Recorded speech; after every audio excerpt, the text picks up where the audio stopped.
प्रदेश में डॉक्टरों के आंदोलन के बाद अतिथि शिक्षक फिर एक बार सरकारी तंत्र से आहत होकर सड़कों पर आने को मजबूर हो गए हैं।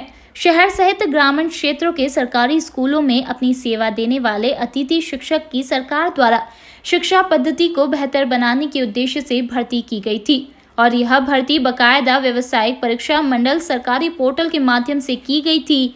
इस परीक्षा में लाखों लोगों ने एग्जाम दी थी, जिनमें से तकरीबन 2,500 से 3,000 लोगों का चयन किया गया था और 4 सालों से यह अपनी सेवा विभिन्न सरकारी स्कूलों में दे रहे हैं।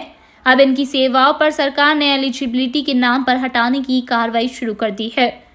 इस आहट से अतिथि शिक्षकों में भविष्य को लेकर चिंता शुरू हो गई है। एक अतिथि शिक्षक का कहना है, जब उनका चयन माइक्रोबायोलॉजी, बायोटेक्नोलॉजी, बायोकेमिस्ट्री के आधार पर किया गया था, तब वहां वेरिफिकेशन भी किया गया था।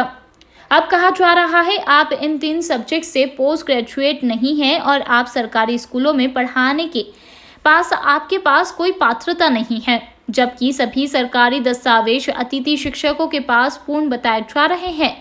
सरकारी संस्था द्वारा उनके पास पढ़ाने के लिए सर्टिफिकेट भी है और उनके द्वारा जो सरकारी स्कूलों में बच्चों को पढ़ाया जा रहा है, उनका रिजल्ट 100% लाया जा रहा है। तो फिर क्यों हटाने की बात की जा रही है? इन सब बातों को लेकर अतिथि शिक्षकों ने सरकार पर सवाल खड़े करे हैं।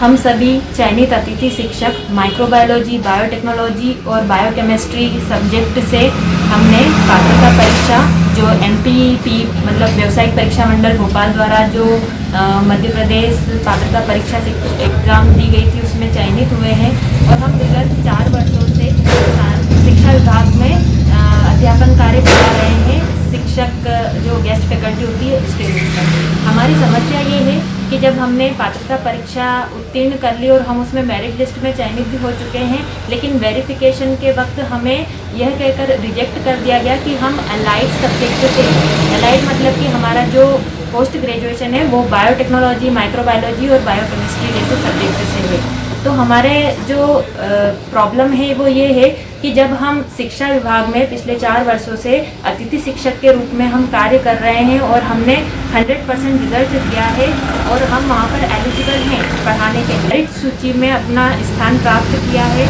और अब वो हमें इससे बाहर कर रहे हैं। हमारा यही प्रश्न है कि क्या आप अगर हमें बाहर करते हैं तो ये 50 से 60% जो कैंडिडेट हैं इनका फ्यूचर क्या होगा? हम इन डिग्रियों का क्या करेंगे आगे जब हम टीचर बनने के लिए एलिजिबल ही नहीं है? हमारा कितना टाइम, हमारा पैसा, सब कुछ बर्बाद हुआ।